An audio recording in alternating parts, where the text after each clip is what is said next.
Բարև ձեզ Սահմանադրական բարեփոխումների մասնագիտական հանձնաժողովի հարգելի անդամներ, արդեն բավականին երկար ժամանակ գործում է հանձնաժողովը եւ պիտի անկեղծ ասեմ, որ ես այն մարդկանցից եմ, ով չի կարծում, թե սահմանադրությունները երկրի պետք է հաճախակի փոփոխությունների ենթարկվեն, բայց պիտի նաև ասեմ, որ հատկապես այս շրջանում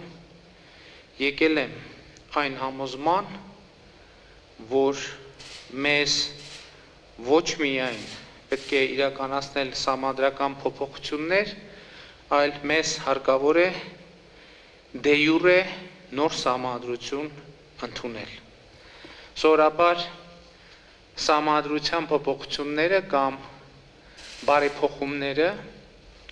արվում են քաղաքական նպատակահարմարություններով, ամենայն դեպս մենք այդպիսի փորձ ունենք եւ այդ քաղաքական նպատակահարմարությունների մեջ շատ մեծ դեր է կատարում կոնկրետ տեքստերը, կառուցակարգերը, կոնկրետ անձի, անձանց շրջանակի համապատասխանեցնելը Եվ այս առումով ես կարծում եմ, որ գուցե այս ընկալումն է, որ մեզ բերել է որոշակի խնդիրների, բայց հիմա ես եկել եմ այն համոզման, որ ոչ թե քաղաքական անհրաժեշտություն կա նոր սահմանադրություն փոխելու, այլ կա պետական անհրաժեշտություն նոր սահմանադրություն ընդունելու Մի քանի օր առաջ ես այլ համատեքստում անդրադարձել եմ այդ խնդրին, հիմա ուզում եմ, կարծում եմ պատեհ առիթ է անդրադառնալ այս միջավայրում։ Գիտեք, երբ նաև վարչապետի կարգավիճակով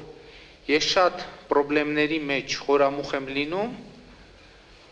անխուսափելիորեն արձանագրում եմ մի իրողություն, որ մեր երկրում չկա օրգանական կապ պետական կարգի եւ քաղաքացու կամքի միջև։ Եվ շատ դեպքերում, երբ մենք արձանագրում ենք, որ օրենքը, օրինականությունը, կարգը չունի հանրային բավարար ընկալում, սրա պատճառներից մեկը գուցե կարող է լինել հենց դա, որ պետական կարգը չունի օրգանական կապ քաղաքացու կամքի հետ։ Իսկ ինչու չունի օրգանական կապ քաղաքացու կամքի հետ։ Կարծում եմ կարևորագույն պատճառներից մեկը այն է, որ երրորդ հանրապետության պատմության մեջ մենք չենք ունեցել այնպիսի սահմանադրություն կամ սահմանադրական փոփոխություն, որ քաղաքացին իրեն մասնակից համարի այդ process-ի եւ այդ տեքստի եւ այդ պետական կարգի ձևավորման։ Եվ ես կարծում եմ, որ սա մեր իրականության մեջ գոյություն ունեցող ամենակարևոր հայեցակարգային, փիլիսոփայական եւ բովանդակային խնդիրն է։ Եվ հետեւաբար շատ կարևոր է, որ մենք կարողանանք ստեղծել օրգանական կապ պետական կարգի եւ քաղաքացու կամքի կամ պետական կարգի եւ քաղաքացիների ամբողջության ժողովրդի կամքի միջև եւ հետեւաբար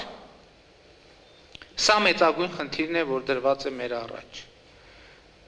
Հայաստանի Հանրապետության քաղաքացին պետք է իրենը համարի սահմանադրությունը։ Գիտեք, խորհրդային ժամանակներից նրանք, ովքեր հիշում են խորհրդային ժամանակները եւ խորհրդային ժամանակների նարատիվները Եվ համոզված եմ, չնայած այս հարգելի լսարանը իր մասնագիտական ուսումնասիրությունների բերումով, գիտե որ խորհրդային ժամանակներից կա այդպիսի ընկալում, կար Ստալինյան սահմանադրություն, կար Բրեժնևյան սահմանադրություն, եւ կարծում եմ, որ այս իներցիաներով մենք ցավոք սրտի շարունակել ենք այդ process-ը եւ ամեն անգամ Սահմանադրությունների տեքստերը Հայաստանում ուղղակի կամ անուղղակի մի քիչ ավել կամ մի քիչ պակաս արդարացված ձևով կապվել է անձերի, քաղաքական խմբերի, ապագայի վերաբերյալ նրանց ունեցած խմբային պատկերացումների հետ եւ մենք ունենք այսօր հնարավորություն այս շղթան կտրել եւ մենք երբ քննարկում էինք հասկացանք, որ իսկապես այսօր ունենք այդպիսի հնարավորություն, որովհետև սահմանադրական հանձնաժողովը մասնագիտական չնայած ձևավորվել է վարչապետի որոշմամբ, բայց հանձնաժողովի կազմում շատ քիչ են մարդիկ, ովքեր ինձ հետ ունեն քաղաքական առնչություն կամ մեր քաղաքական թիմի հետ ունեն քաղաքական առնչություն։ Եվ չնայած սահմանադրական փոփոխությունների մեկնարկի կամ մի կարևոր հանգրվանում քաղաքական հայտարարություններ անելու եւ դրանց հավատարիմ մնալու շատ տխուր ավանդույթներ ունենք Հայաստանի Հանրապետությունում, ես ուզում եմ ասել, որ իսկապես կարծում եմ, որ մենք պետք է ունենանք սահմանադրություն եւ ինձ ինչ որ առումով համարում եմ այդ process-ի երաշխավորը, որ մենք ունենանք սահմանադրություն, որը կապված չի կոնկրետ քաղաքական գործի, կոնկրետ քաղաքական թիմի պատկերացումները սպասարկելու հետ։ Որտեւ ես առավել եւս այսօր եկել եմ այն համոզման, որ մեր պետական խնդիրները կարող են լուծվել կամ այդ լուծման մեջ առանցքային դերակատարում ունի հանգամանքը թե ինչքանով է պետական կարգը ձևավորվել քաղաքացու կամքի արտահայտությամբ, ինչքանով է բխում այդ կամքից եւ ինչքանով է հենված այդ կամքի վրա։ Իհարկե, սահմանադրությունը շատ բարդ համակարգ է, սա չի նշանակում, որ բարձ է, որ այդտեղ մասնագիտական շատ լուրջ աշխատանք պետք է արվի, բայց ես կարծում եմ նաեւ, որ որպեսզի այս process-ը մենք կարողանանք ապահովել, սահմանադրական փոփոխությունների կամ այս համատեքստում նոր սահմանադրության ընդունման մասնագիտական կամ ավելի ճիշտ ձևակերպման մասնագիտական հանձնաժողովը հանրային քննարկումների process պետք է սկսի հնարավորինս շուտ եւ հնարավորինս շատ, որպեսզի մարդիկ կարողանան հենց ակունքներից ծանոթ լինել հանձնաժողովի եւ կառավարության եւ քաղաքական մեծամասնության եւ ընդդիմության մտքերի ընթացքին, հասկանան, թե ինչու՞մ է բանավեճը, որտեղից է բխում այդ բանավեճը, որտեղ է, ինչով է կարևոր այդ բանավեճը։ Եվ իսկապես սահմանադրության ընդունման process-ը լինի քաղաքացուն պետական կարգի հետ եւ պետական կարգը քաղաքացու հետ կապելու մի օղակ։ Իհարկե, այստեղ շատ կարևոր է չի կարող կառավարության կամ քաղաքական մեծամասնության դիրքորոշումները չունենալ կոնկրետ եւ ուղղակի ազդեցություն, որովհետեւ այնուամենայնիվ կառավարությունը եւ քաղաքական մեծամասնությունը ունեն նաեւ որոշակի մանդատ եւ լիազորություն ժողովրդի կողմից։ Եվ ես ելի ուզում եմ արձանագրել, որ մեր կարծիքը այն է, որ մենք կառավարման համակարգի փոփոխություն պիտի չանենք։ Ինչով է, իհարկե, դեռ խորհրդարանական կառավարման համակարգը պետք է Հայաստանում դեռ կայանա, եւ եթե անկեղծ ասեմ, մենք նույնիսկ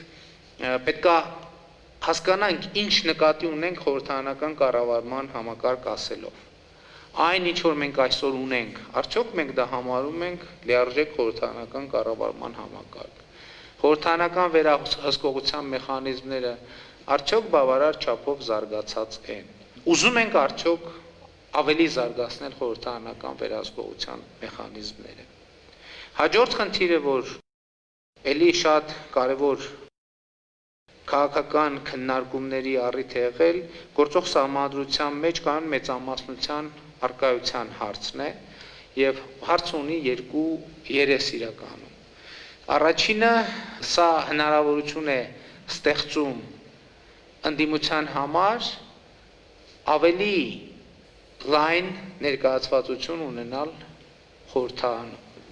Բայց մյուս կողմից պետք է հաշվի առնել նաև այն քննադատությունը, որ կան մեծամասնության ինստիտուտը որոշակիորեն դեֆորմացնում է ընտրողների կամքի ուղիղ արտահայտությունը խորհրդարանական տեղերի բաշխվածության վրա։ Մյուս կողմից այսօր մենք տեսնում ենք բազմաթիվ երկրներում, երբ որ ընտրողների կամքի ուղիղ արտահայտությունը հնարավորություն չի տալիս ձևավորել մեծամասնություն եւ երկրները ստիպված են լինում գնալ նոր արտահերտ ընտրությունների, ընդ որում նախապես իմանալով, որ 1 ամիս անց կամ 1 ամիս անց կամ 1.5 ամիս անց կամ 2 ամիս անց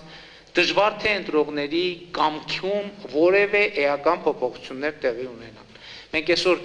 տեսնում ենք աշխարհում կան դեպքեր, երբ որ ընտրությունները չեն բերում խորհրդարանական մեծամասնության ձևավորման, տեղի է ունենում արտահերտ ընտրություն, որը գրեթե ճշգրտորեն արտահայտում են նախորդ ընտրությունների արդյունքները եւ որը էլի անհրաժեշտություն է առաջ բերում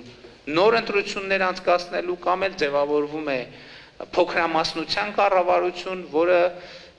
իր գործունեության մեջ ըստ էության կրում է նոր ընտրություններ անցկացնելու անհրաժեշտության այդ քաղաքական ուղերձը։ Սա էլ քաղաքական ընտրության հարց է, թե մենք ուզում ենք հնարավորինս շատ ընտրություններ լինեն մեր երկրում, թե մենք ուզում ենք այնուամենայնիվ որոշակի շատ թե քիչ կանխատեսելիության մակարդակում պահել այս հարցը։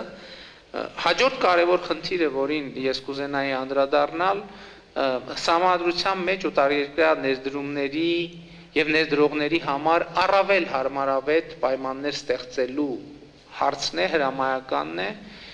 որը հիմնականում կապվում է այն իրողության եւ այն միջավայրի հետ, երբ մեր նման երկրներում դատական համակարգը ներդրումների պաշտպանության առումով եւ ընդհանրապես իրավունքի պաշտպանության առումով շատ մեծ վստահություն չի վայելում։ Մենք հիմա շատ հաճախ վերլուծում ենք, տեսեք, օտարերկրյա ներդրումների հետ կապված եւ խորհրդարանում ամենատարբեր հարթակներում հաճախ քննարկում ենք ունենում, բայց մենք եկեք նայենք օտարերկրյա ներդրողի աչքերով մեր իրողություններին։ Օտարերկրյա ներդրողը առաջին հարցերից մեկը, որ ուզում է ստանալ, հետևյալն է. իսկ ինչ վիճակում է տվյալ երկրում դատա իրավական համակարգը։ Այսօր մեր երկրի հետ կապված բոլոր միջազգային զեկույցներում կարմիր թելի նման անցնում է հետևյալ միտքը, որ երկրում դատական համակարգը չունի բավարար վստահելիություն, բավարար անկախություն եւ հետեւաբար բացի այն մյուս ռիսկերը, որոնք գուցե մեզ համար, կառավարության համար այդքան կառավարելի չէ, ես նկատի ունեմ մակրո միջավայրը եւ այլն մեծ տարածաշրջանում ամենատարբեր իրադարձությունները, սա մի գործոն է, որը արգելակող հանգամանք է դառնում օտարերկրյա ներդրողի համար։ Եթե կա երկիր, որտեղ կա վստահելի դատական համակարգ, դա ուրիշ գրավչություն է, երբ որ չկա այդ դատական համակարգը, դա ուրիշ գրավչություն է։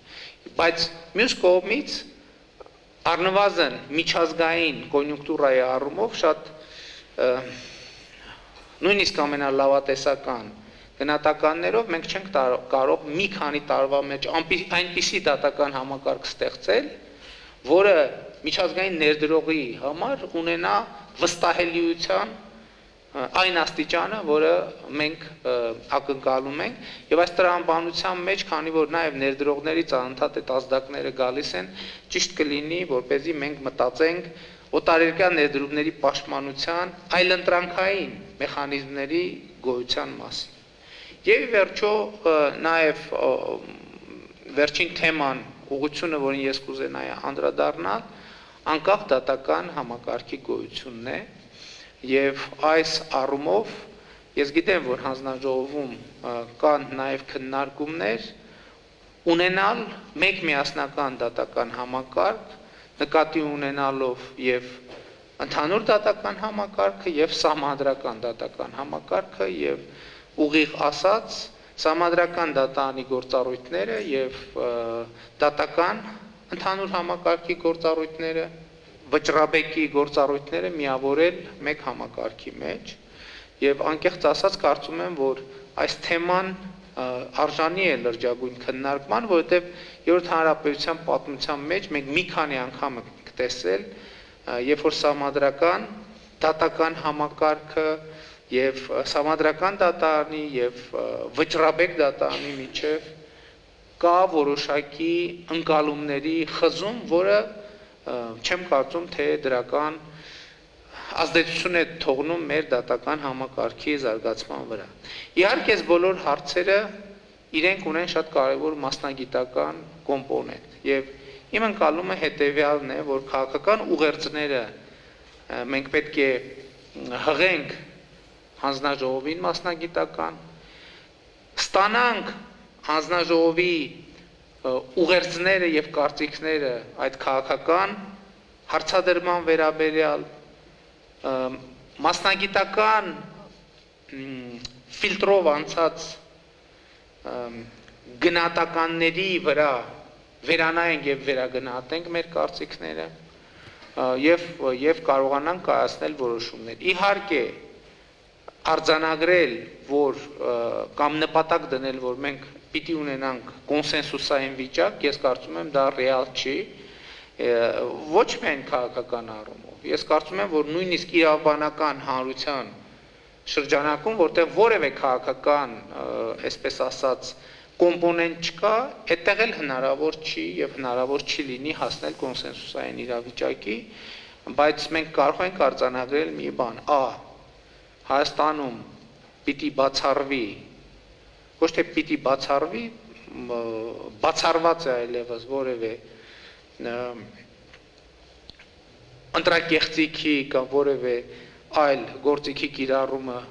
սահմանադրության կամ ընդունման կամ ընդհանրապես որևէ ընտրական process-ում եւ երկրորդը ի վերջո ժողովուրդը պիտի կայացնի որոշում եւ որպեսզի ժողովրդի կայացրած որոշումը ծառայի են մեր առաջնային նպատակին մենք պետք է առավելագույնը անենք որ մեր հանրությունը հնարավորինս բովանդակային բանավեճին ծանոթ լինի